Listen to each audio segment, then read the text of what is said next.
and community engagement here at Indiana University South Bend, and we are going to be talking about detecting and rejecting logical fallacies, also called how not to let them fool you. Don't let that rhetoric work on you. So our examples will be what else? Political, and we'll get everybody involved. If you do have a smartphone or tablet today, we are going to be using Kahoot to give you, as we go, quizzes to see how you're doing on picking up on these logical fallacies. And I'll have my co-presenter introduce herself. Hi, everybody. Can you hear me okay? Hi, I'm Dr. Borshak, Kathy Borshak in the Department of Psychology. I'm a social psychologist, and the reason I'm here tonight is to explain a little bit of the psychological reasons. Maybe I will share with you some research that we've done in social psych to show why and how people have these biases, how they replicate these biases, how we all have biases, all of us, believe it or not, even we are subject to cognitive biases, how we can become a little bit more aware of those as we're reasoning, as we're going through our daily lives, and I'll explain a little bit why humans are more illogical and irrational than we would like to be, and what we can do about that. All right, thank you. And my discipline, my academic discipline is political science. I teach American politics. I also teach our political controversies class, and that's where we spend the first half of the semester diagnosing logical fallacies together before we know where anybody stands politically. In the second half of the semester, students are discussing issues like gun control, immigration policy, and the death penalty, torture as an interrogation technique. And there they strongly disagree, but they've already started to see each other as fellow students, and they're able to look at the argument and say, well, I agree with this person more, but there are a lot of fallacies here I'm going to have to think about. And they do a really great job with that training, being able to discuss and talk across difference.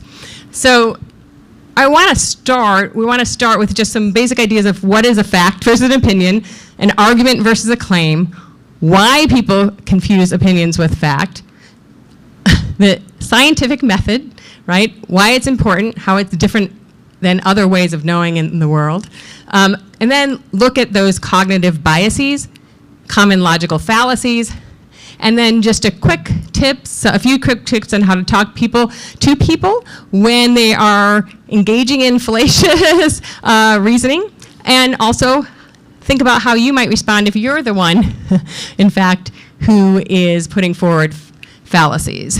And then we'll just close with an invitation and an opportunity to stay to chat a little bit more after. Okay. So we want to start by thinking about facts and opinions. So what is a fact and how is it different from an opinion? A fact is something that can be proven true or false with evidence, right? It's objective, meaning that it really doesn't depend on your personal opinions or beliefs. So, for example, the US Constitution was signed in 1787, right? We can verify this through historical records. Water boils at 100 degrees Celsius at sea level, again, testable through scientific observation, right? An opinion, in contrast, is a personal belief, judgment, or preference. It's subjective, meaning it reflects how we feel, what we value, right? The Constitution is the greatest political document ever written. That's a personal judgment. Chocolate ice cream is better than vanilla. That's a fact. I mean, a preference, not a provable claim, and it'll be different from everybody, for everybody. But that's also true. So why does that matter? Well, understanding the difference does help us evaluate claims more critically, spot misinformation, and engage in respectful discussion, dialogue, and debate. For example, if someone says climate change is a hoax, we can ask, is that a fact or an opinion? We can look at scientific evidence and assess the claim. And we'll get back to that example a little bit later. So what's the difference then between a claim and an argument, right? A claim is a statement, right? Whereas the argument is the reasoning used to support that claim, right? So a claim is sort of a declaration, an assertion. You're saying something is true about the world, right? It's what you believe to be true. It can be factual. The voting age is 18 in the United States. Or it can be opinion-based. We should lower the voting age to 16, right? On its own, a claim doesn't actually explain why it's true, why anybody should believe it or agree with you, right? Whereas an argument is that claim supported by a series of evidence. A strong argument includes not only the claim, right, just an assertion, but supporting evidence, and then we can look to see, are those premises, is that evidence accurate? Does it have face validity? Is there actual data to back it up, right? And are they actually related? If those premises are true, do they in fact support the claim, right? And so all that's important. So if someone says we should lower the voting age to 16, that's a claim. If they add, because 16-year-olds can work, pay taxes, they're affected by government decisions, they deserve a voice in the political process, they're starting to get at their reasons. And then we can discuss, debate, right, deliberate about those reasons and what reasons we might have to suggest that the age should not be 16, right? So one of the questions then, if there are facts and opinions, is why is it so often that these days we seem to have alternative facts, we seem to disagree on the facts, right? We seem to not be able to tell the difference between a claim that we believe and an actual argument, right? So why do we mistake facts and opinions? And I want Kathy to talk a little bit about that. I'll be happy to jump in here. A couple of concepts that I want you to hold on to that I'm going to make reference to, probably more than once tonight. The first concept is tribalism, okay? And the second concept is cognitive efficiency. These are two different parts of social psychology. Let's start with tribalism. We could call it partisanship. I would call it, in my field, in-group bias. We have a psychological belief that some of us are us and some of them are them.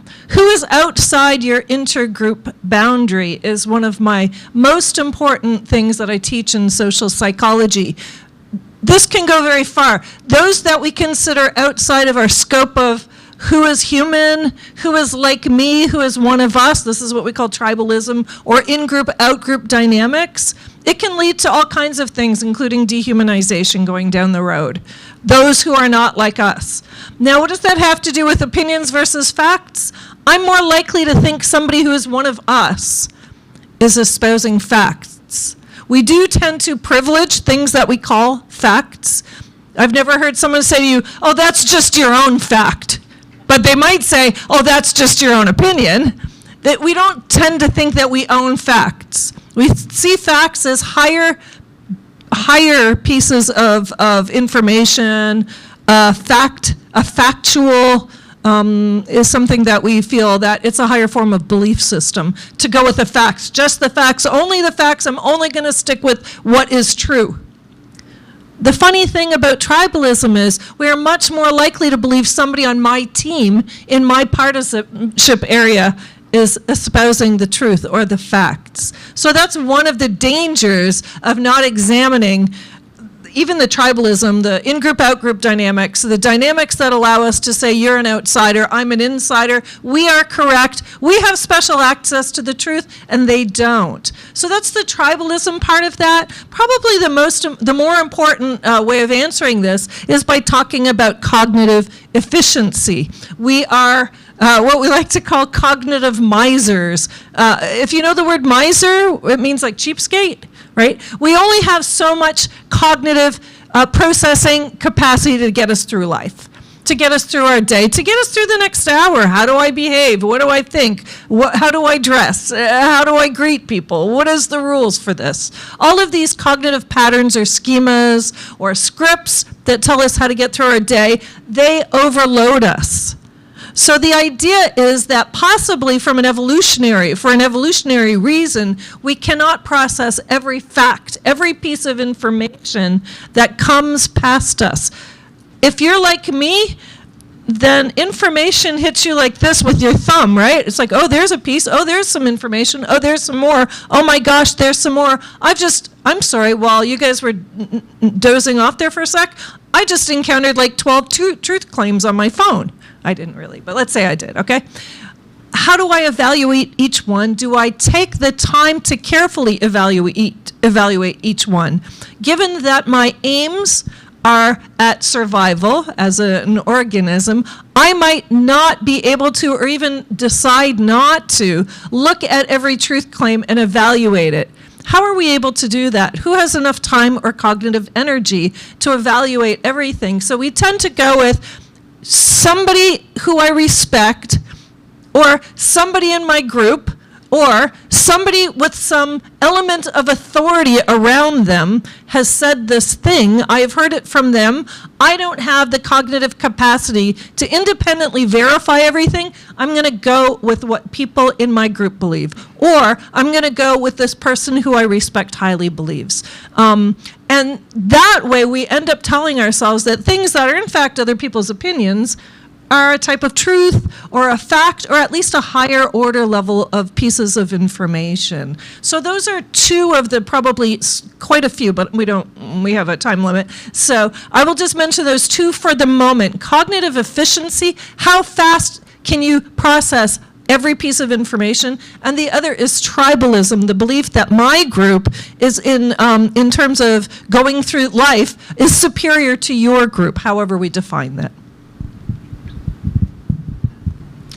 So one of the things that we can do is to think about the scientific method as a way of testing claims.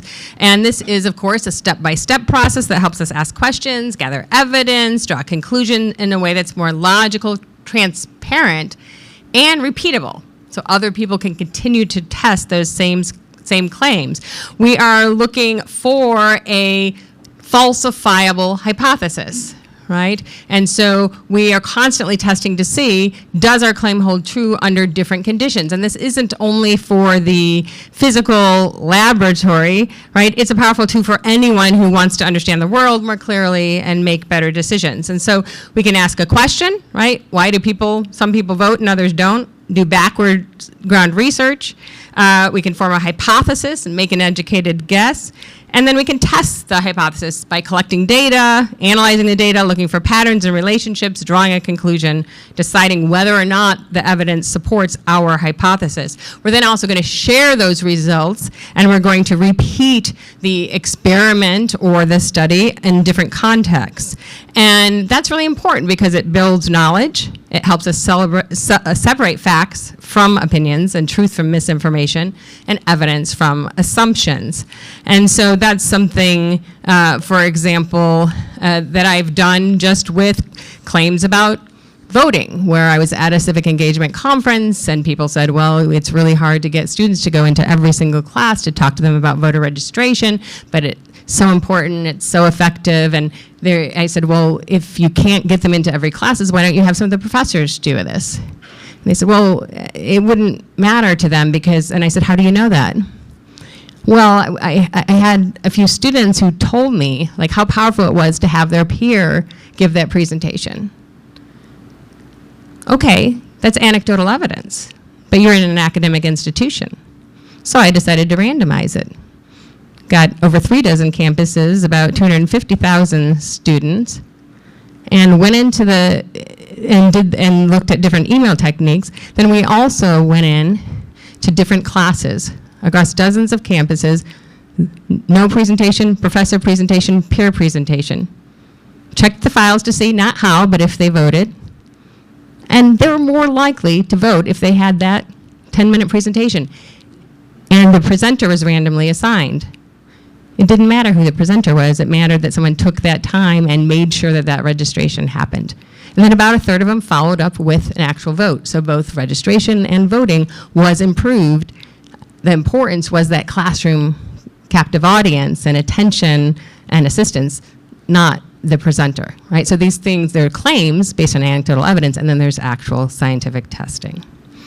So it's important, right, because it can apply to everyday life. And I want to give another example from medicine, why it's so important to test our claims, and why science is important, because we are constantly testing and testing. So for a long time, folks believed that 2 knee surgeries done over 650,000 times per year in the United States to the tune of billions of dollars were very effective. They had done studies showing that the lavage, washing out the knee or scraping away the dead cartilage, the people who got those surgeries did better than those who did not. But then when they did a placebo and randomly assigned, it was totally blind to the providers, to the patients, and to the researchers who got what until they actually see the data. And it turned out that the treatment groups did the same as the placebo group, and both did better than the control group. The placebo group was, they actually made small incisions, inserted the instrument, didn't touch anything, didn't wash anything, seemed to be like a sugar pill. Right? They thought they got helped. They took the therapy more seriously, and for the 2 years of tracking, they did better in terms of their healing and their pain levels. And so we can constantly refine our design to answer questions, right? So that is billions of dollars of unnecessary surgeries. Now this is different than knee replacement, which I know some people have had in this room, which is a whole different situation, right? But this can happen in social science as well. So, yeah, right? It matters because we don't want to keep doing things that in fact are not effective, or arguing things that are in fact false. Okay.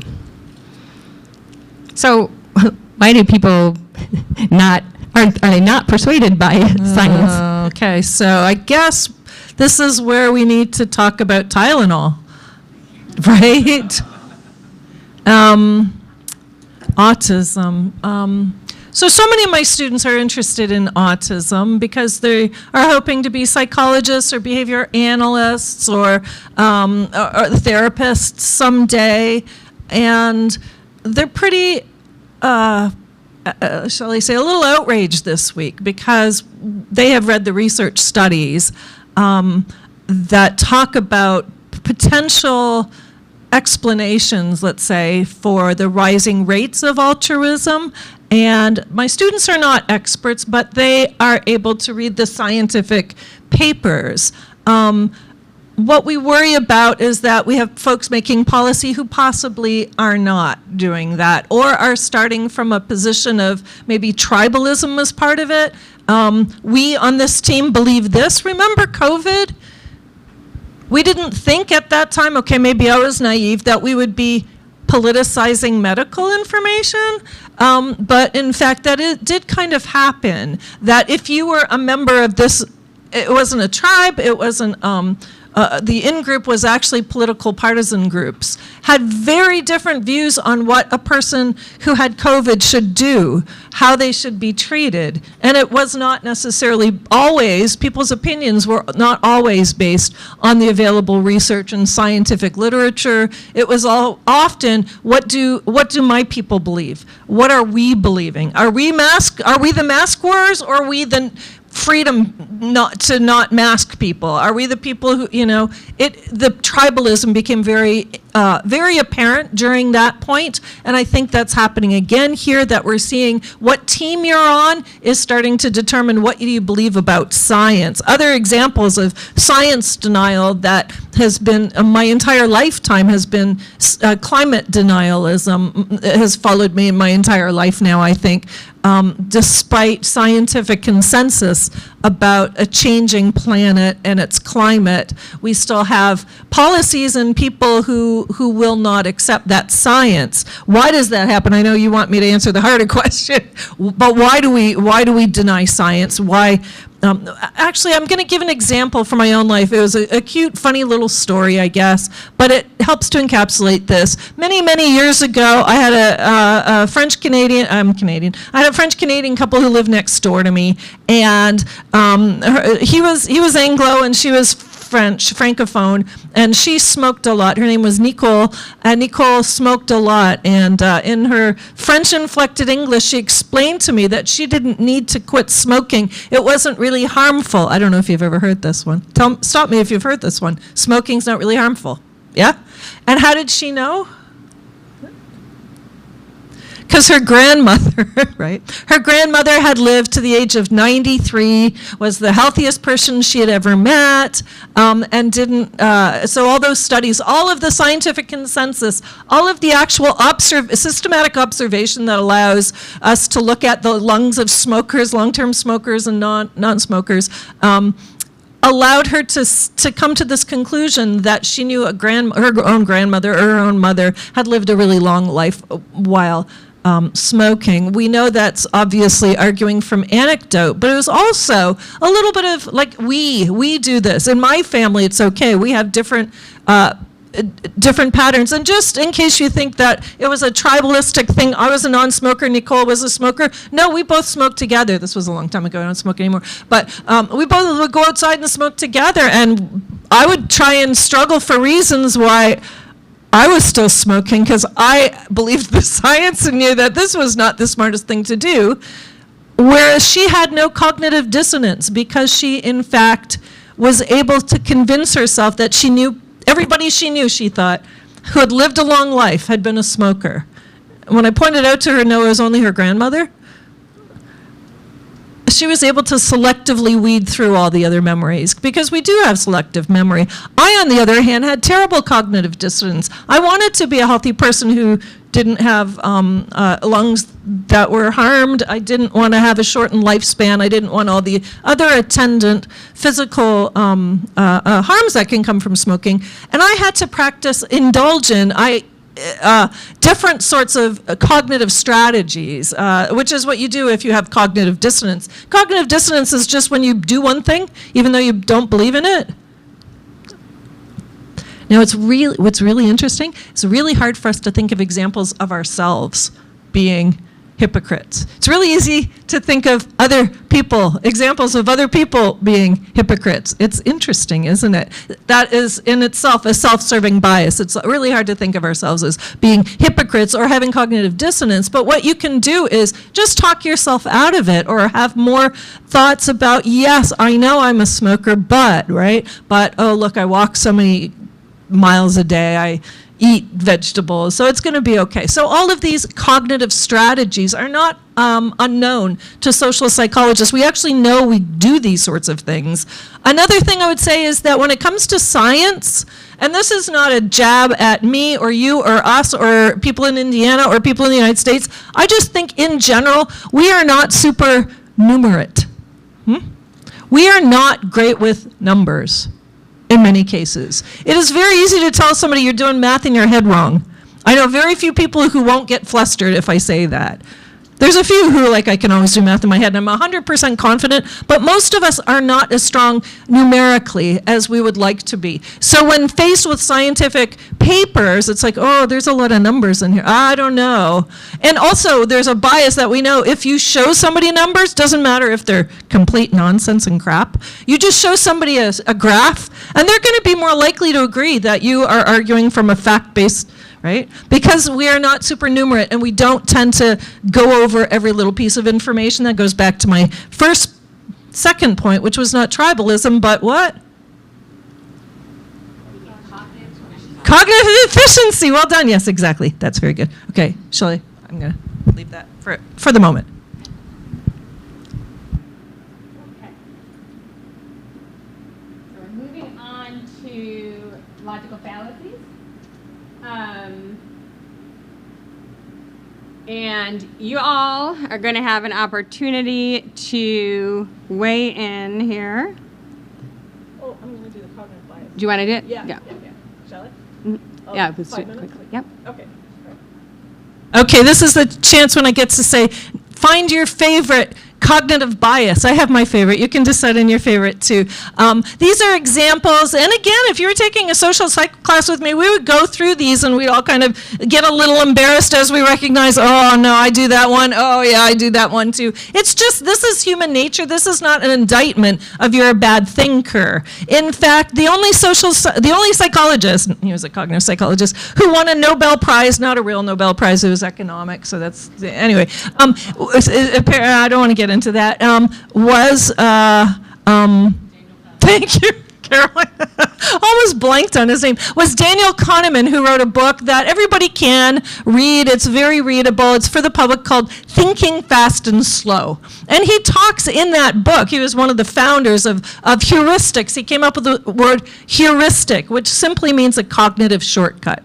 A heuristic. It's a word that starts with the letter H. Heuristic. I don't always pronounce it right, so that's why I was going to spell it. And Daniel Kahneman talks about how evolutionarily it's useful for us to engage in some fast thinking, although fast often means not super accurate, right?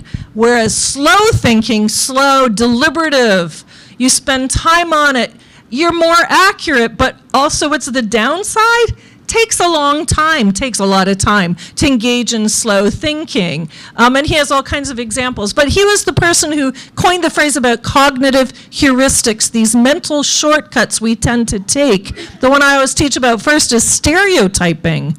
Is simply a heuristic. It's putting all these kind of people in that category, right? Everybody who is like this all shares those similar characteristics. Every member of that group, they're all like that. We're all like this, right? Stereotyping, which everybody knows and understands, is a very good and clear example of a cognitive heuristic. That's not one on our list here, but some of these I'll talk about, and you will have heard of the confirmation bias.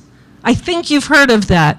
Also known as TikTok algorithm, basically, right? I mean, I was with my granddaughter, and she was watching TikTok, my first introduction to TikTok, and every video she was watching, the next one would be the same. It was about how to draw, learning how to draw a horse. I don't remember what we were drawing. And I said, you know, it's interesting. And she was just little at the time. I said, it's interesting that, like, they're all young females teaching you how to draw.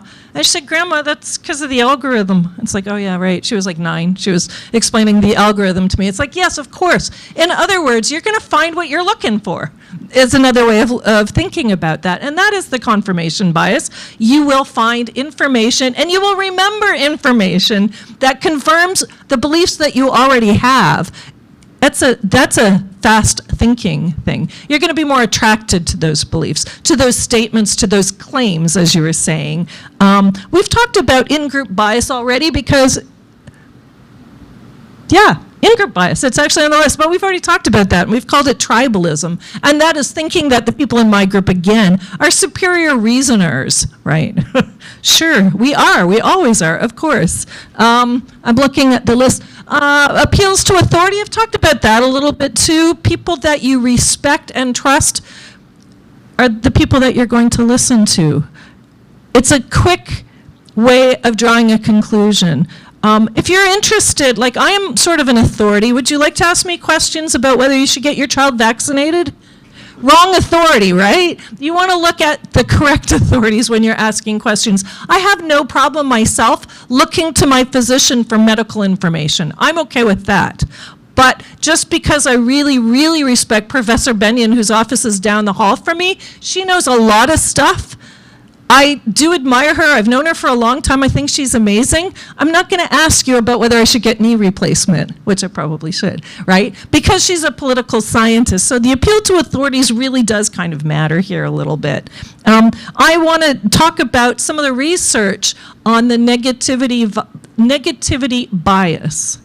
And this isn't just about people who are pessimistic. The negativity bias, if I give you a photo of 400 people, like a crowd shot, let's say a Taylor Swift audience crowd shot, and ask you to identify the people, look at them really closely. We have an instinct, a drive, a propensity to look for the one photo in the picture of the person who looks angry, or upset, or mad, or out of sorts.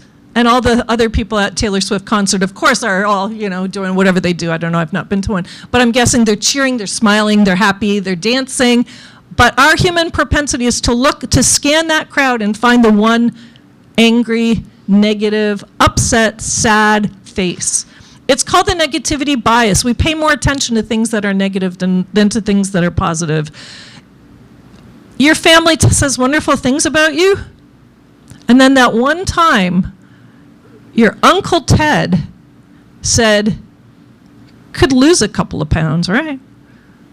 And that's the only thing you're ever going to remember of all the feedback that you've gotten in your life, and that's the negativity bias. We tend to remember and focus on the negative, especially emotional stuff, a lot more. And I'd like to give an example of the Dunning-Kruger effect. I don't think I should give an example of that. But is anybody familiar with that? Put up your hand if you've heard of the Dunning. Isn't that fun? I hadn't heard of this until like 5 years ago, even though I've been teaching social psychology for a long time. The Dunning-Kruger effect. Here's the definition, folks. For those who didn't raise their hands, this will be fun for you. Think of your own examples, okay? You ready? Low competence overestimates their own abilities. High competence underestimates their own abilities. So the less you know, the stronger, more confident you feel about it. The more you know, the opposite happens. I often think about my brother, who's a very talented piano player, and I asked him once, "You're pretty good, right?" I am not a piano player. And he said, "No, not really." It's like, "But you are really good." And he said, because I know what a really excellent piano player sounds like, he's going to devalue his own performance because he's comparing himself to some of the greats, right? Me, I took like a year of lessons. Low competence, but darn, lots of confidence. Here, you want to hear me play something? Anyway, that's the Dunning-Kruger effect, one of my favorite biases. There are dozens, you should know this. In our textbooks, there are dozens of cognitive biases, these what we could call heuristics. Remember that word? Heuristics that people use in order to engage in fast thinking. And the thing about fast thinking is what? It's fast, but also not so accurate. Absolutely. And in case you've read some of the debate over Dunning-Kruger, there are folks there's one article that argues it's a statistical artifact because high competency people can only go so high, low competency people, of course, but there's also a lot of evidence to support it. So there is a debate in the field. And again, that's what scientific research is about, constantly testing every thing we believe to be true rather than just sticking with a claim, right, no matter what evidence it is. So we're constantly testing to see if these claims are valid and if there are alternative explanations. Okay, so let us go to the next. Get your phones or tablets out now if you have them so that you can play along. We're going to look at some logical fallacies. Let me see if I can. All right. So, identifying errors in reasoning. We're going to give several examples. Now, these groupings are just purely for this evening. They're not particularly in any, like a clear logical grouping. These are grouped many ways. They're called many things, and there are many, many more than these 20 that we'll look at. But let us start with ad hominem. That's one probably many of you have heard about, right? The ad hominem attacks the person rather than the argument. Instead of addressing the substance of the argument, you just detract from the real issue, right? By focusing on the person making the argument, right? Don't listen to her argument on healthcare. She failed the second grade, right? In other words, you should never listen to her argument about anything. But you're not even taking on her argument. You're not saying why she's right or wrong or examining any of her premises, right? You shouldn't take this budget proposal seriously because she's had 2 failed businesses.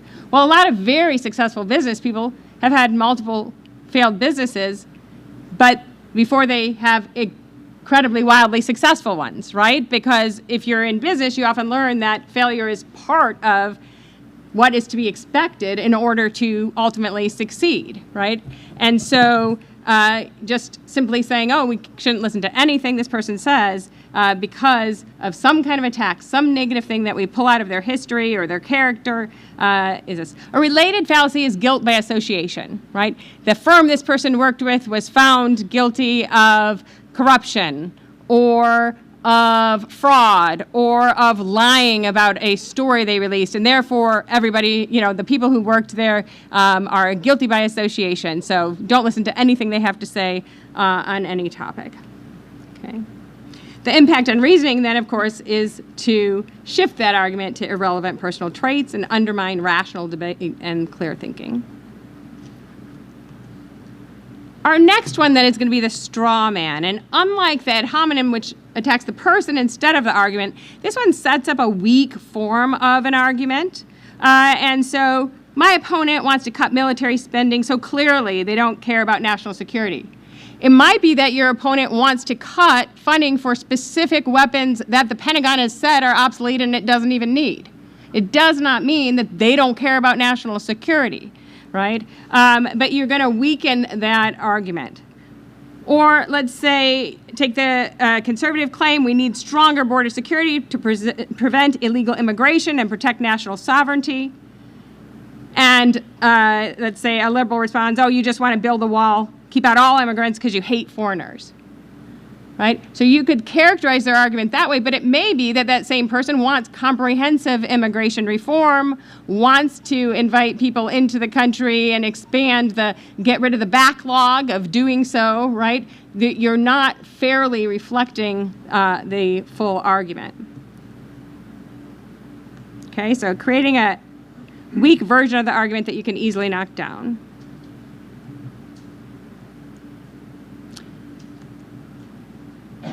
Appeal to emotion, right?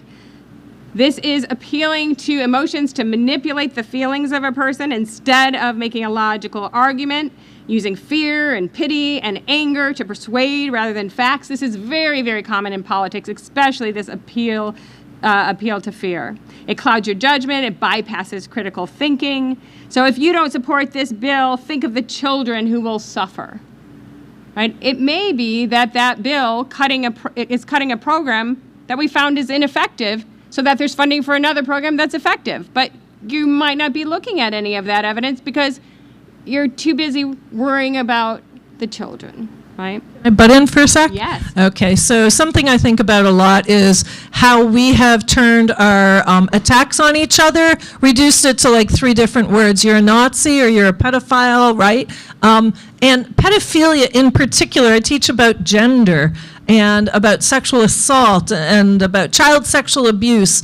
And pedophilia is actually something that has been studied, something that we think of as a psychopathology, something for which there is treatment, something for which there is life after, something that we consider a disorder in my field. Whereas everybody now is, if you don't like them or if they're on the wrong side, it's a pedo, you're a pedo. And what is the behind this? This appeal to emotions, because we must protect the most vulnerable amongst us, that is babies and that is children. So I think the use of some of these words that we use, sorry, I just said the use of the words that we use. It's the end of the day, I apologize for that one. But by using these attacks, these vitriol against each other, they're laden with emotion as well, especially once we're talking about anything regarding children.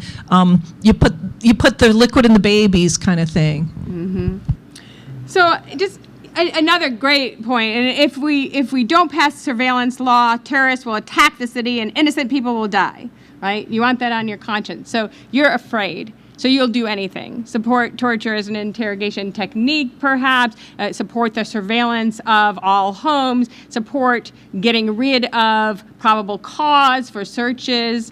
And so basically, you don't have a discussion about civil liberties and what are the trade-offs. You're just, okay, well, I'm afraid. So, okay, do whatever you need to do to protect me, right? And I recognize at least one libertarian candidate here who would have a problem with that, but I am sure that that would not be the only person who would recognize that we don't simply want to agree with every policy that makes us think, okay, it will present something that we fear. Okay. False cause. Right? This is another one, which is confusing correlation and causation. Correlation does not prove causation, although people seem to suggest that it does. Just because one event follows another does not mean it was caused by it, right? After the new mayor took office, crime went up. Therefore, the mayor caused the spike in crime.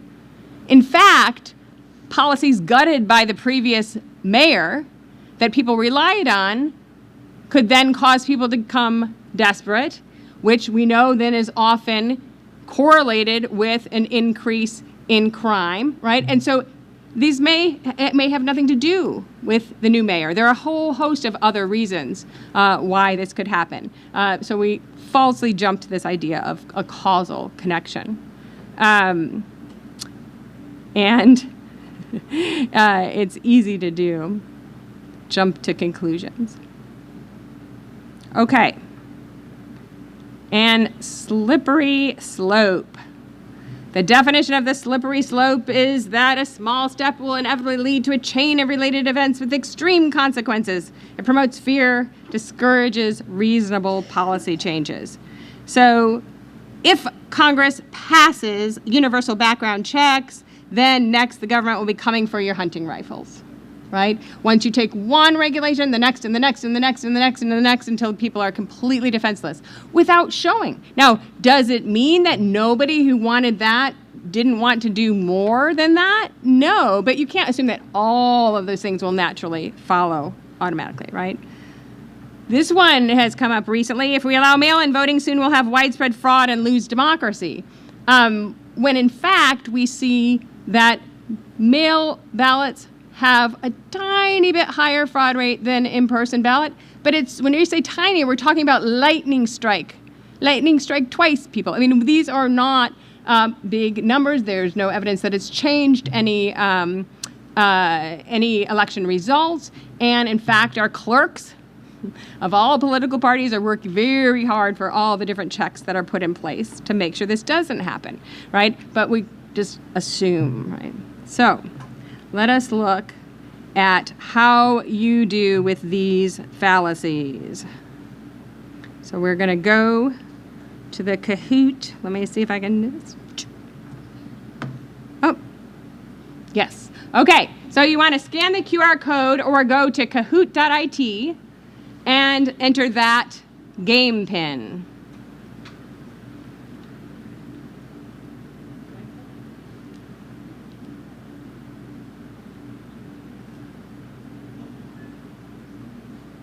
Well, I switched it there, but I don't have it switched here.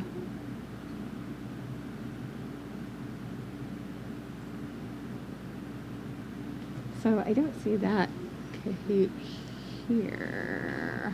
Now I'm wondering, do I maybe need to show my taskbar? Maybe open a new browser and browse out there and sign in. On this I won't be able to control it. I need to control it. Oh gosh. You could control the mouse like this, just going over here. But I mean, I have to be. Like this? Move your laptop over. No, I mean, I think I have to be in the. I have to be in my actual. The app My or something. actual, yeah. This. How do I see that display settings? See, this isn't even working. How can I get out Open of up here? another browser. Let's go here. I don't know where that Kahoot is. Oh, so how do? There's that. Okay, is my Kahoot? Where is my Kahoot? Can we close it? I mean, how is it showing up on the screen?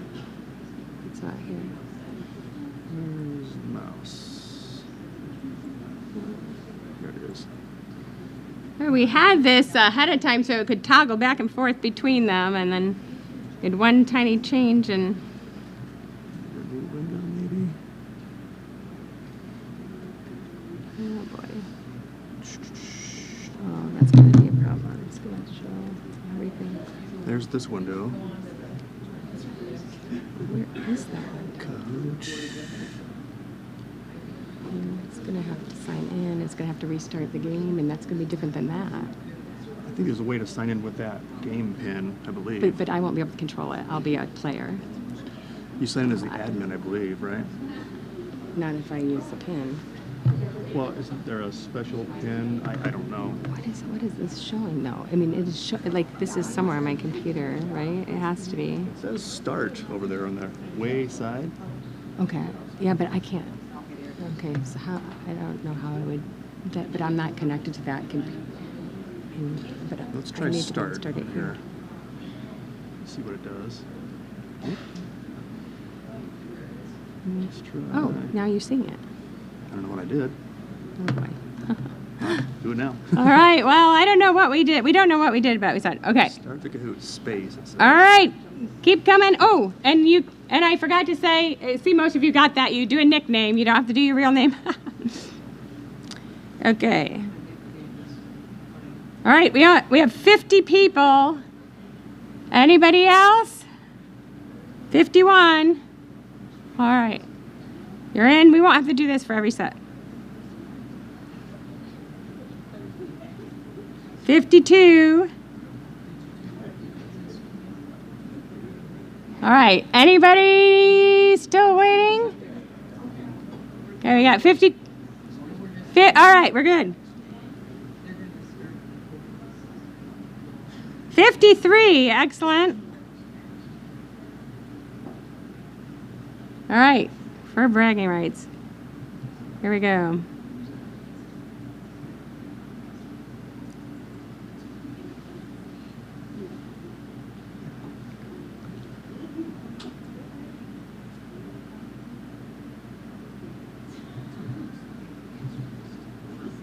All right, here we go. Quiz 1. Don't listen to Senator Lee's proposal on education reform. He's an out-of-touch career politician.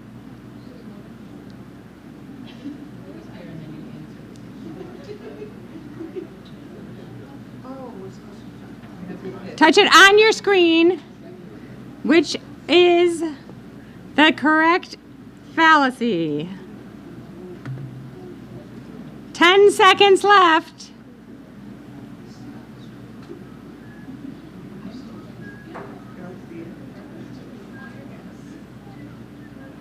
All right, 35 of you got the correct answer ad hominem. You're saying you're attacking the person. He's an out-of-touch politician, so don't listen to his education proposal. We're not debating his proposal, any of the evidence he provides, just attacking him.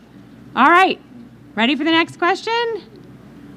All right. Oh, why are some people higher at speed? If we allow this tax break, soon the government will have no revenue at all. Can you people see beyond this? Should I move this? Should I move the banner?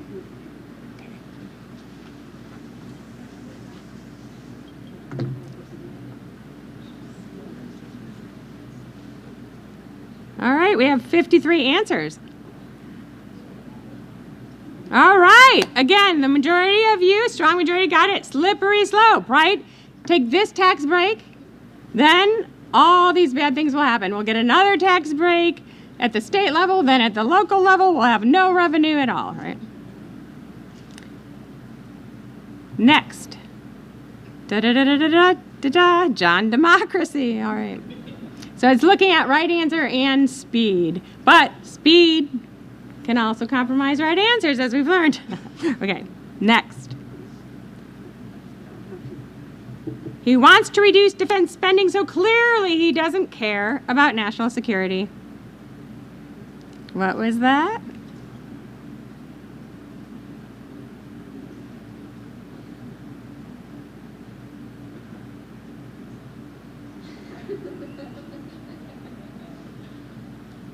This one's a direct, okay. That was the straw man. Weaken the argument. Oh. If you oppose this bill, you're turning your back on struggling families.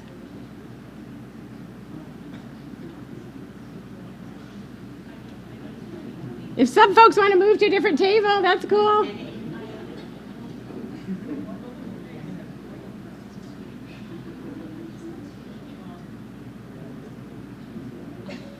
If you can't see all the choices and you want to move, go ahead. Okay.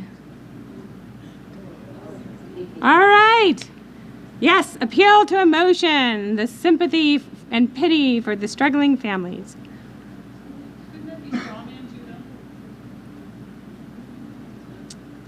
Well, you're turning your back on struggling families. It's not really characterizing their argument in a particular way.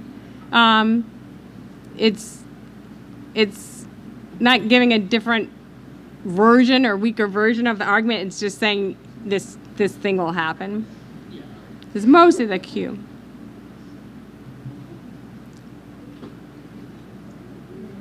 All right. All right.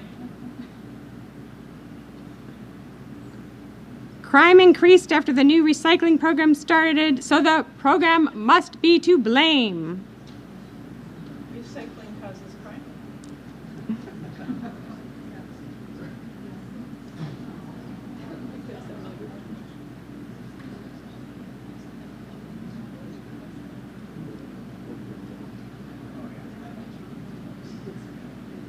People could no longer collect cans and turn them in for deposits in Michigan, so they had to turn to other things. It's possible, right? But we don't know that. It's a false cause. All right, I think, oops. Oh, I should have given you this one. It's from a next set. You can probably guess which one this is. They broke the rules last time, so it's fine if we do too. Yeah. All right, let me toggle. I wanted to do just a few at a time so you get. This one we haven't discussed yet, but it's probably pretty clear. Right, two wrongs make a right. And we see that all the time. We're seeing that with gerrymandering, where, okay, the Democrats gerrymandered in certain select states that we looked at, so now we can gerrymander in Indiana and Texas and everywhere else. And then California says, okay, they gerrymandering, so now we're going to gerrymander too. Or is it fighting fire with fire because you're going to lose all your representation and so you fight back, right? But there's this constant. That also, similarly in the budget, right? In the budget, we used to have budget shutdown. Well, they shut down before, so now we're not going to do. Or they refuse to confirm our Supreme Court nominees, now we're going to refuse to approve any of their nominees, right? All right, let us try to see. Oh, I alt-tabbed, but it did not go to the right thing. Try it again. Oh, maybe I have too many things up. Alt-tab. No. Just minimize it. I don't think I need this one, right?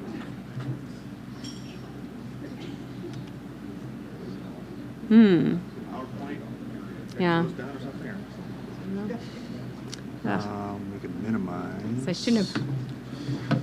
I tried to call you on Teams and it wreaked havoc on my thing. It was working ahead of Where'd time, the PowerPoint go? Do you know where it is located? but yeah, I don't see it.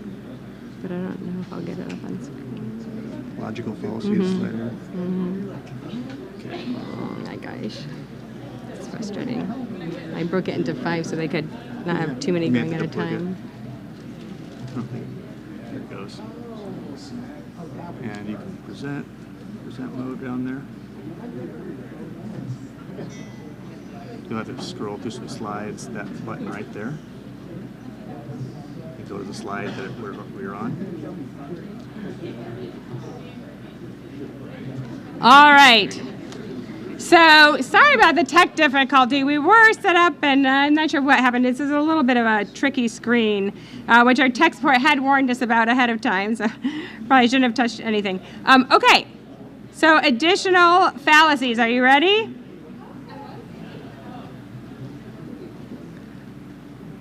Composition. So composition fallacies assume what's true of parts is true of the whole. They generalize from the individual elements. The impact on reasoning is that it leads to overgeneralization and faulty conclusions. I like to use the shortcut of, if we're thinking about composition, you're assuming something about the whole based on what we know about the parts. You're making the assumption that might be wrong about the whole, so composition. My county council member always gets back to me promptly. Therefore, I can confidently state that our county council is highly responsive to constituents, right? But in fact, every single other, I hear some laughing, every council member may not be, right? You're just assuming that the whole council behaves in a similar way. All right. Division, then, is kind of the opposite, right? It assumes what's true of the whole is also true of the parts. Promotes stereotyping and unfair assumptions. And the impact on reasoning is that it fosters bias and misjudgment. And so the shortcut there is, okay, we're assuming something about the part, right, division, that might be wrong. Assuming something about the part based on what we know about the whole. So composition, we're assuming about the whole based on the part. This is the opposite. Finland is the happiest country in the world. Therefore, it is safe to assume that the Finnish Prime Minister and all cabinet members are happy people, right? By the way, the U.S. ranked 24th in the Gallup's 2025 World Happiness Report.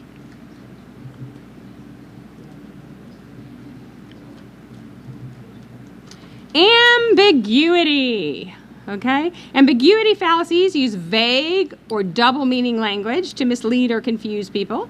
They obscure meaning and hinder understanding. A generic example is that you basically avoid clarity to manipulate interpretation, right? It prevents informed decision making. So, for example, if we say, vote for me, I support change, that can sound really good, but what people are doing is they're just filling in the blank. They don't know what change means. What the heck are you changing? What does that change look like? How does it look, right? A related fallacy, okay, thank you. A related fallacy is equivocation, where you intentionally mislead people by using ambiguous language and they don't know which you mean. So I like these. I'm pleased to receive your policy recommendation. I shall waste no time in reading it. Right? I might mean, oh, I'm going to read it right away, or it is going in the recycling bin without me reading it, right? The sign said fine for parking here. It said it was fine, so why is the city ticketing me? Ambiguous language combined with equivocation. Some of you will remember the Alice in Wonderland or Through the Looking Glass, where they have a similar thing, right? It can't be, if it's today, it's not tomorrow, but it must sometimes be jam today, and all of this confusion through ambiguity. All right.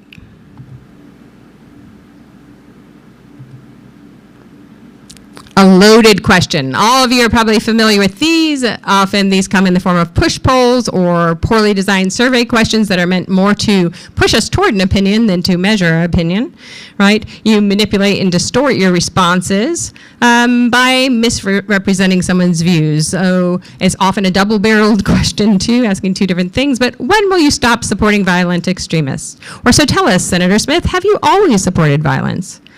Why do you support policies that harm women, right? You're not actually asking a question, you're already making an assumption, you're making a claim, you're loading that question up so the person is forced to be on the defensive. You're not asking them about their policy, right? You're not making an argument of your own. This does bias answers, right? And often it's used intentionally for that reason. And the two wrongs make a right. You all pretty much all realize that that's what that was, but we do hear it all the time, that you just point to a wrong action that someone else did, right? It's fine that I cheated on my spouse because he cheated on me first, right? It makes everything I did fine. So I'm not saying I did that, by the way. I saw one person's face who knows me like... yeah, so you're just justifying it because somebody else did it as if that makes it right, okay? All right, so before we get group 3, let's see if we can get back to Kahoot. I'm not confident about my Alt-Tab technique.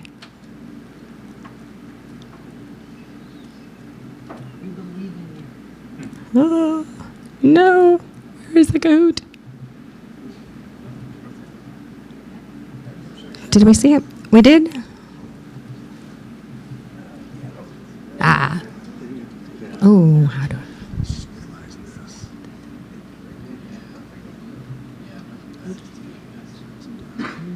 Just one thing. Last time we did this, we're supposed to do some kind of a presentation mode or something on here, but I don't see that. I don't know what we did last time. To tell you the truth. It's like there, but I don't know. Yeah, that's just activating that screen. Oh, how did you activate that screen? But we can't control it, you're saying?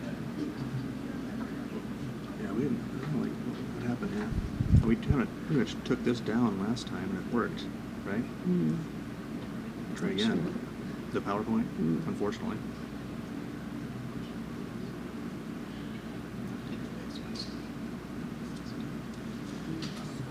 Try duplicating this tab. So weird. Okay. Oh.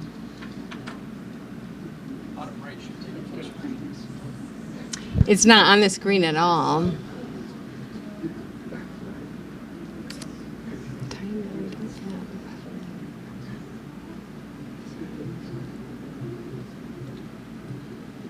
Classic mode, says upgrade. Yeah, you're logged in. So that's good. Oh, is this it? No. I could start over, it looks like. I'd have to start over, maybe. Civic leadership, Okay. logical. There's a There it- start. Oh, Sure. it's not here.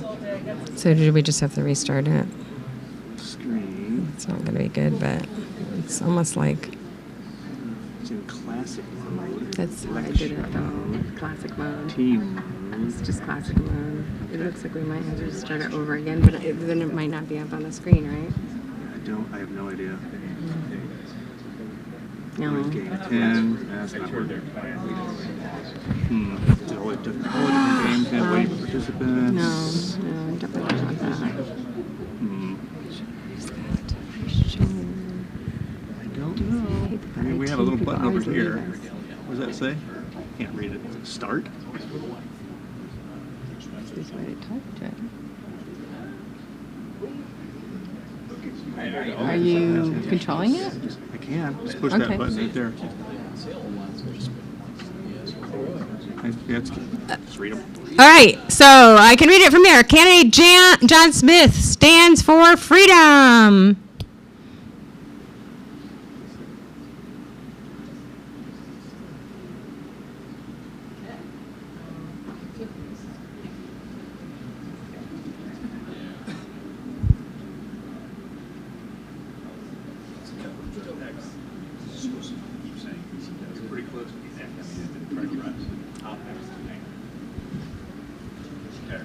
All right. Yes, ambiguity. We don't know what freedom means, right? Freedom means so many different things to so many people.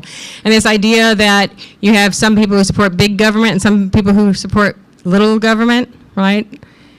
Generally very untrue, particularly if we talk about two major parties. It's a matter of where they want government involved, not if they want government involved, right? And so freedom means very different things to different people. Full screen music. Okay. Ready? All right. And our next one. The agency is corrupt.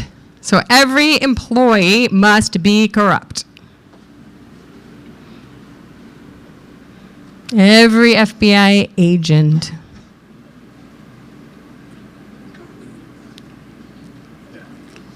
Every IRS agent.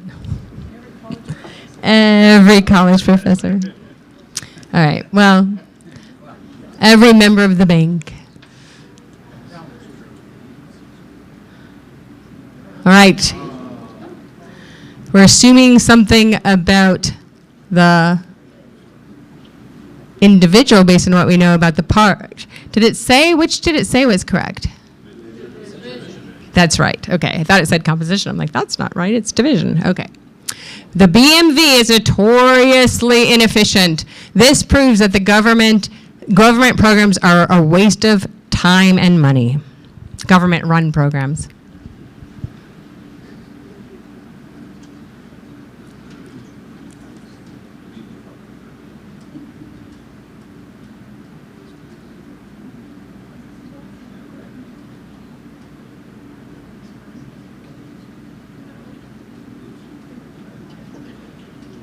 All right, yes, we're assuming something about the whole based on what we know about the part. So composition, you're putting it all together. And of course, actually locally, many people are reporting very positive, very efficient experiences with our BMV. There have been several reforms that seem to have made them actually, they can no longer be the epitome of government waste and inefficiency. So that's a good change. No, that's true. I just found that out. Although their picture taking is not improved at all. Not even going to show you. It's never us. It's always the picture. Never going to show you that. Questions are in this. Okay, there's 5. You're on 12 of 25 right now. Is that one more? Will I do it?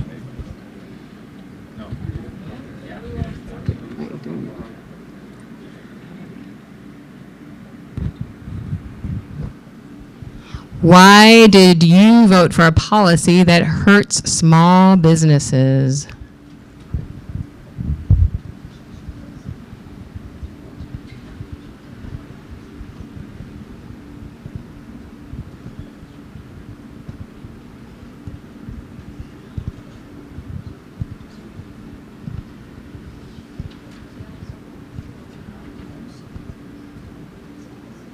Right, a loaded question. You didn't ask about the policy or the pros and cons. That some people think it hurts small business? You made that assumption. You built it into the question, so the person would automatically have to defend themselves, even if it's not true when the policy helps small businesses. All right. Composition, division, the other question, ambiguity, 2 marks. Yep, I think that's it. Just back to the PowerPoint. Can't either. Yeah, gotta go way over here. There you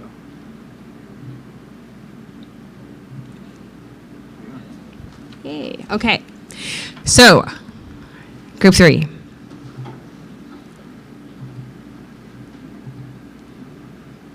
Black or white fallacy, either or fallacy, right? We reduce the choices to 2. We oversimplify the options. This is actually related to dualistic thinking. That is very common. It's just either or, right? Impact on reasoning. Of course, it polarizes discussion, restricts critical thinking, forces false dichotomies. This is also called false dichotomy. If you don't fly the flag at your home, you hate America, right? So it's one or the other. You're a flag flyer or you're an America hater.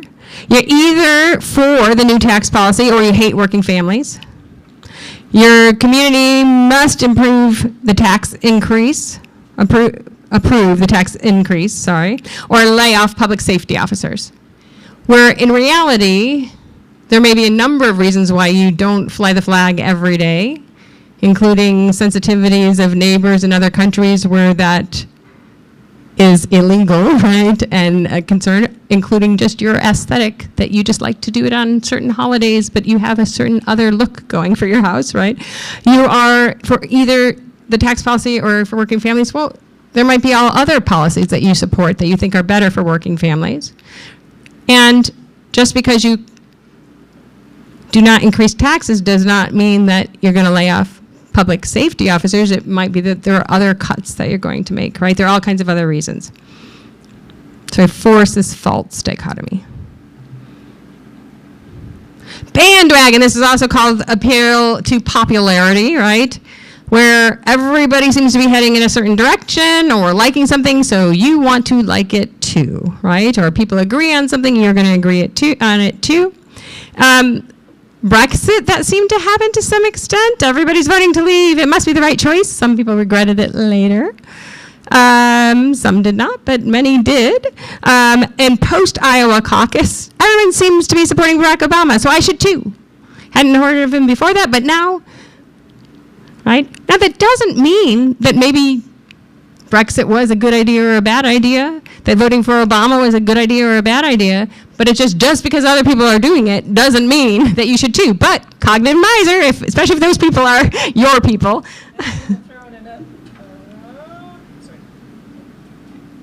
Battery's dying. I'm going to throw in another social psych concept here.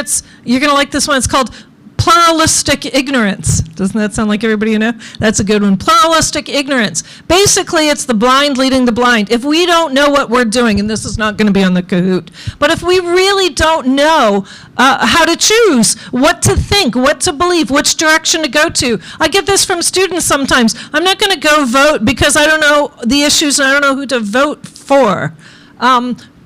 I will look around for somebody who seems to. And there is very strong social norm pressure, not just for behaviors, but for beliefs and attitudes too. If everybody seems to be thinking about this, I tell my students, because this happened long before they were born, at one point, everybody supported George Bush and the government invading Iraq because everybody supported it.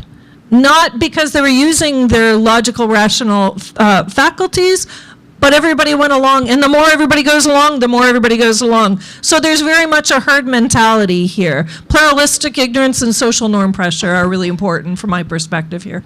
Yeah, driving a 93% approval rating of President Bush after the invasion of Iraq, sort of illustrating that point.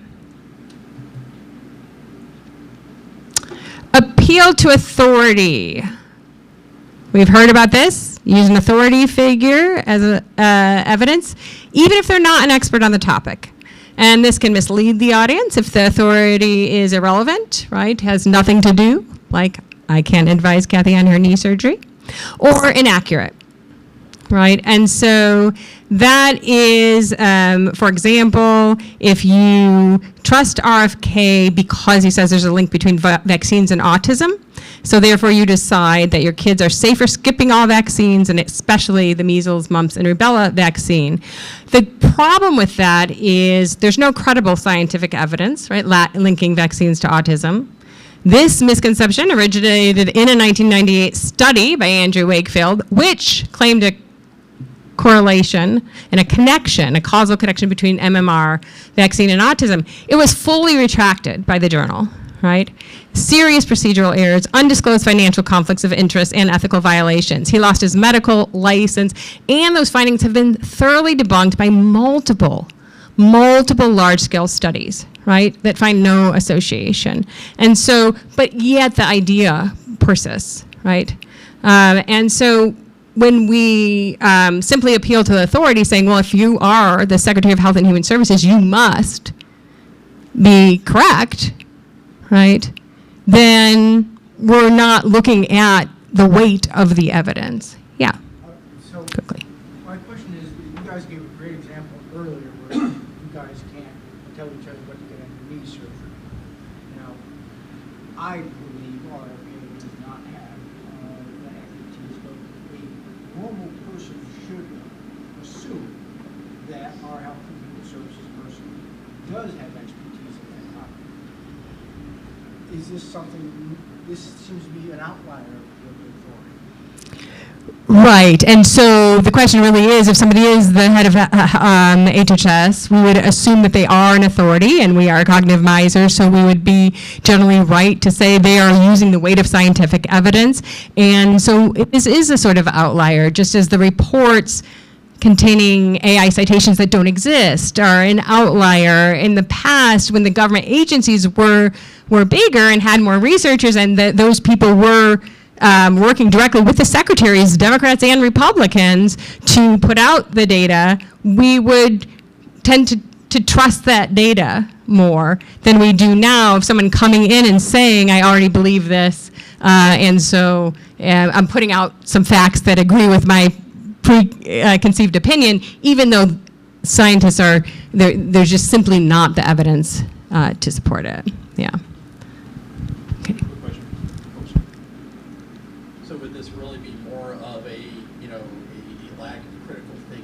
say, I just trust this person because Yep. of this, not just, RFK, for example, he spent the last 20 years talking about health issues, and he's, well versed in a lot of different fields, but that's not going to mean that I'm going to agree with him on everything. So just, this is almost another way to bandwagon onto it, just because, It's a little bit of the tribalism it can be, right? Because the president has joined, and so there are a lot of people who like the president. There are a lot of people who don't like the president, but there are a lot of people who like the president and like RFK because the president has said good things about him, and so they're going to believe. And then it's also the authority, though. In the past, people might have trusted that authority, and so this is a sort of outlier in that way. But we're looking at the relevance, but we're also looking at the evidence. We don't just assume just because somebody with a particular title says something that it is accurate. I'm going to add something here too, because I know I've heard from some who have said RFK is an iconoclast. He's an independent thinker. He doesn't go along. He's always marched to the beat of his own drummer, etc., as though he's an outlier, and that in itself is attractive or appealing. And my argument is always, okay, but look at the substance, not just the identity of the person, not just the name, not just the way that they look, their appearance, because we're easily persuaded by a number of different things. Another area of social psychology I could talk about all night, but I won't, don't worry, which is how we're persuaded by people. And sometimes we're persuaded by people because of their name, because of what they look like. If we are thinking fast and trying to get through something quickly, some of you might be doing this now. I'm just getting the highlights. I gotta think about 12 other things at a time. But we are easily persuaded by things that appeal to our identities, whether it's a partisan identity or I'm just the kind of person who likes folks who go against the mainstream. I just like the independent thinkers. I'm attracted to those who think outside the box, and RFK Jr. seems like one of those people. And I've heard that a lot, and what we're looking at there is nothing about the arguments, nothing about the substance. And we can even point back to the confirmation bias, and yes, you will be tested on this later. No, you won't be tested on that later. But we talked about that a long time ago, the confirmation bias at the top of our program tonight. And the confirmation bias is, I already have an opinion, so we're going to investigate this thing. I'm going to get rid of my panel and bring in people who already agree with me. And that's what he did with the vaccine panel, right? He brought in people who are already vaccine skeptics to be the new vaccine panel. And there was not going to be a lot of mystery over what sort of recommendations were going to come out of this. It was sort of a done deal already because of that.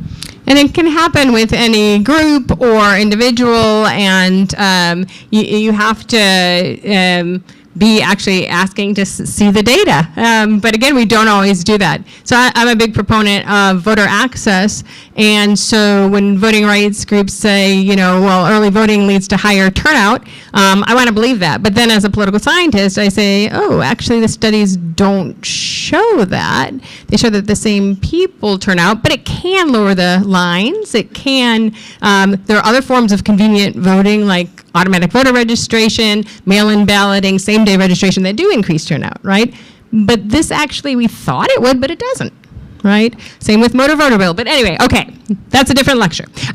So anecdotal evidence, yeah, quickly. On the previous slide, what was that word that was crossed out next to?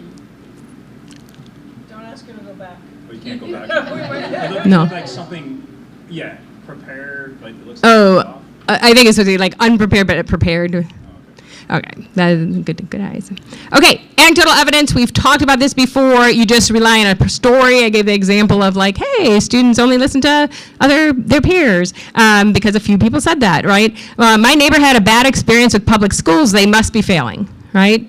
Based on an N of 1, right? Sample size 1. Or an immigrant did this, so this must have an A person on public assistant, a Democrat, a Republican, a Libertarian, right? Like, okay, you have an anecdote, you have a little story about one person, and therefore you assume that all of them are like that, right? And so it's stereotyping, but it can also just be, again, it's anecdotal. There are some stories, and anecdotes really appeal to people, like that personal story, that connection.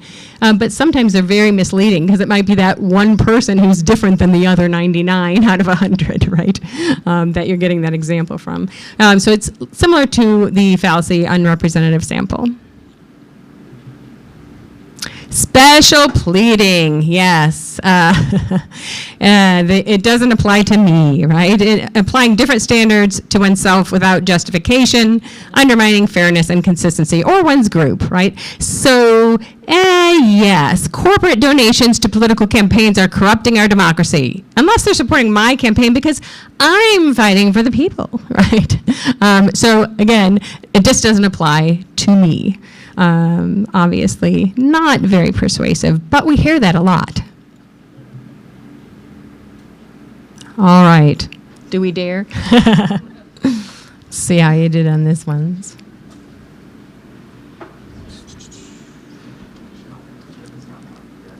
Kahoot. Okay. Why did you vote for a policy that hurts small businesses? We already did that, right? Yep, there you go. In fact, for some reason, What? the Alt tab. I want to be over here. There we go. Okay, so next. See who's at the leaderboard. Homonym. That's so funny. All right, here we go. This Space Force policy must be effective. An astronaut endorsed it.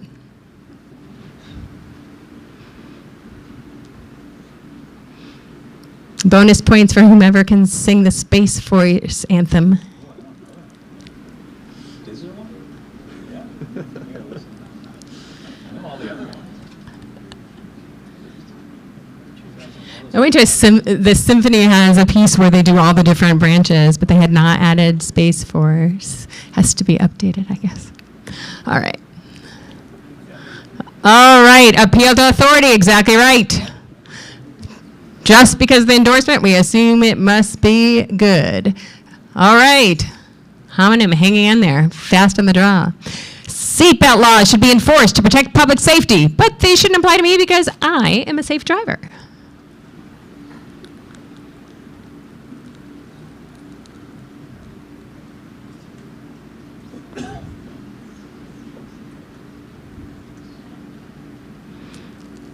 The seconds or the last person, or we can. Anybody else?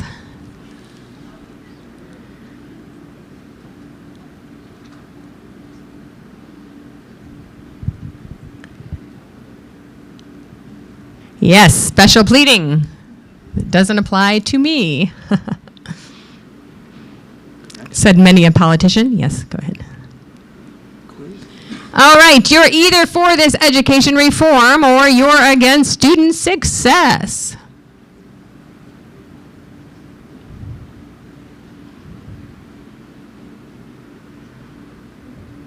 Lock in your responses.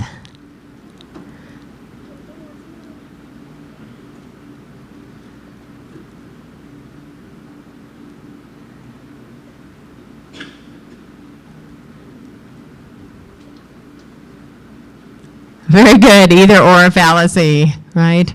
There may be good or bad in that reform. Everyone at the rally supports this candidate, so they must be the best choice.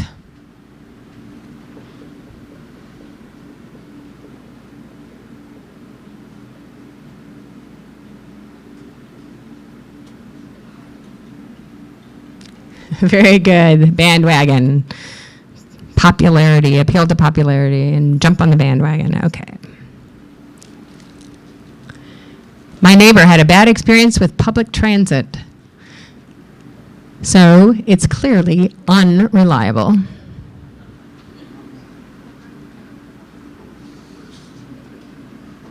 You have people use this kind of evidence all the time, right? The one story that proves it all.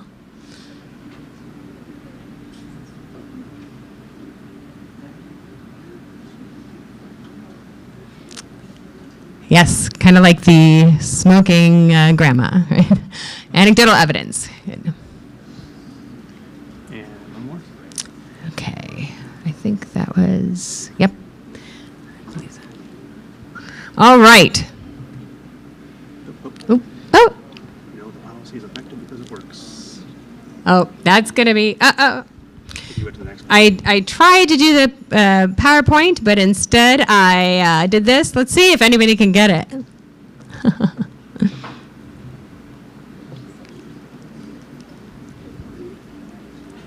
I know where I am time.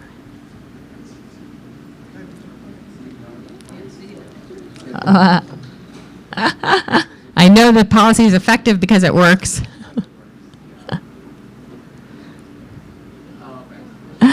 It is begging the question. So begging the question, if we go back to the PowerPoint, is basically what you're doing is you are asserting as the conclusion within your premises. It's basically your premise and your conclusion are essentially the same thing. We are, I think, running, at time. So middle ground is you assume that something in the middle is better. So if some people argue X and others argue Y, let's split the difference, right? But of course, that doesn't make it right. Hasty conclusion, you assume something without enough evidence, right? And this happens all the time. I did it just the other day thinking people were destroying my signs when it turned out it was a lawnmower. Facilities. Gambler's fallacy, right? You think things are going to be, if other things happen, then it's going to be the opposite, right? If all the process has been peaceful, the next one will be violent, right? Past events will determine future events, whether or not they're related. I like that one. Right? The circular reasoning is like, I know God exists because it says so in the Bible. What you're saying is, the Bible is written by God. The Bible says God exists, therefore God exists. God very well may exist. Many of us are religious. But this is not the most persuasive argument. Okay? Similarly, we need to cut taxes because taxpayers deserve to keep more of their money. Right? You may agree with it, but arguing that they need to keep more, so therefore we need to cut it, you're just basically saying the same thing. You're assuming the truth of your conclusion within your premise. And then inconsistency. We see this all the time, right, in political discourse. Everyone has the right to free speech, even if their views are controversial, and then later the same person says that activists should be silenced, their views are offensive or dangerous. Where freedom of speech is essential, right, except for when people say things I disagree with. And we all see that happening. You can, as a resource, practice your own on logicalfallacyis.com or yourbias.is and see more fallacies and more biases. It's a good practice page to do. Make your own Kahoot and share with friends. I invite you to attend the other events in our series on spotting disinformation in digital media, contacting elected officials, understanding state and national policymaking, influencing local policymaking at the county and municipal levels, planning effective political protests or rallies, regardless of which side of the aisle you happen to reside on, and what your ideological views are. How can you do that safely, effectively, and why do you have to think beyond the protest? And then solving community problems with grassroots action.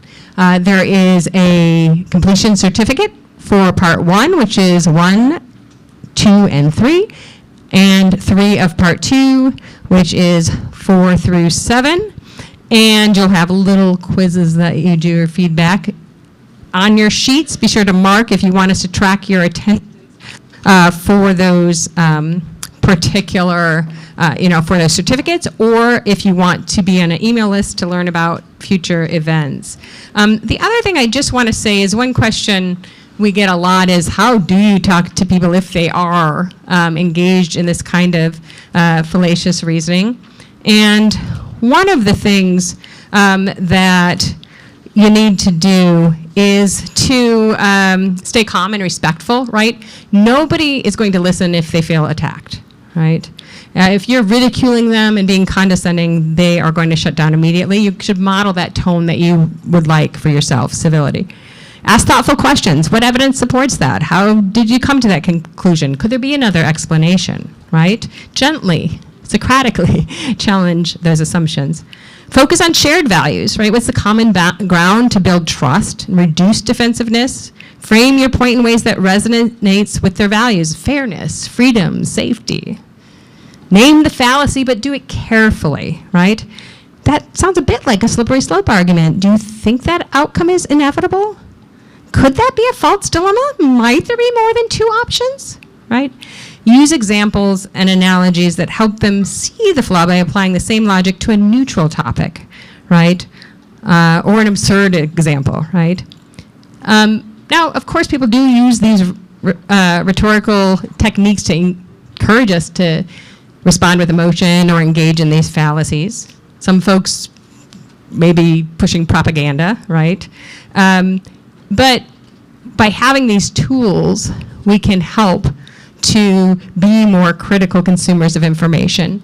And that's what we'll talk more about next time. We'll have 3 folks who are specialists in information, good source, bad source, spotting what is real and what is not, will be here to talk with us at that session. Closing thoughts? Just a couple closing thoughts. I won't keep you very long. What do? We can control and watch ourselves. We can't always control others or watch what they say. We can control our own conclusions somewhat through a few simple strategies. I'm going to tell you, of course, it's important to slow down in our thinking. It keeps us from jumping to conclusion. Examining our own biases. We know who we think are us and who we think are them. What about some thought experiments? What would it take for us to consider all of us on the same team, on the same page? Be careful with when you're getting an onslaught of very fast, very quick claims. We are not equipped cognitively to get all of them and to examine each one in turn. So choose what you're going to look at. Slow down, look for repetitions. Sometimes one thing we didn't talk about is some folks' argument is simply repeating, simply saying the same thing 100 different ways and wearing you down. So watch for that technique as well. You can have people restate, what is it you've just said? Are you saying something new? So slow down, watch for repetition, for onslaughts, and also for things that get your emotions going. There's no need necessarily to get angry about all of this. We can go slowly through it, and I guess we're encouraging more rational, more logical, let me get out of the way here, more logical, slower thinking. So I'm not going to say that emotions are bad. I'm a psychologist, but if you're trying to work your way through something in a rational fashion, finding out what you're feeling emotional about and setting that aside can be useful. Thank you so much. I want to Just make note on the screen, you'll notice there's a little break here from the 9th to the 23rd where there's a Thursday missing between part 1 and part 2 of the series.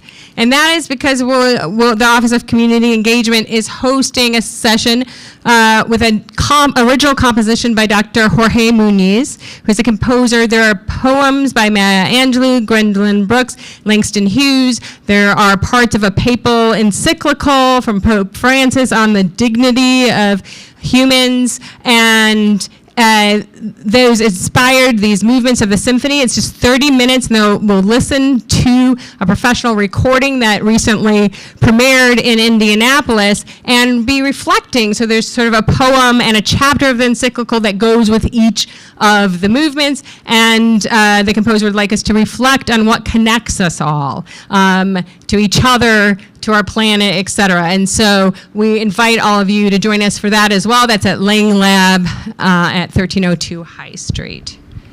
And remember to sign in. Students, if you are with the Earn and Thrive, go to that table to sign in electronically. And if we are at our time, but if folks have questions or want to talk with us, we would welcome those, but we are so thrilled that you came tonight. We hope you found it valuable. Please do fill out a survey. You can put it face down and we will collect them from the tables so we can think about what to do in the future. And we're also looking for ideas for future Civic Leadership Academy topics, so feel free to provide ideas on that as well. Thank you for being here. We appreciate you.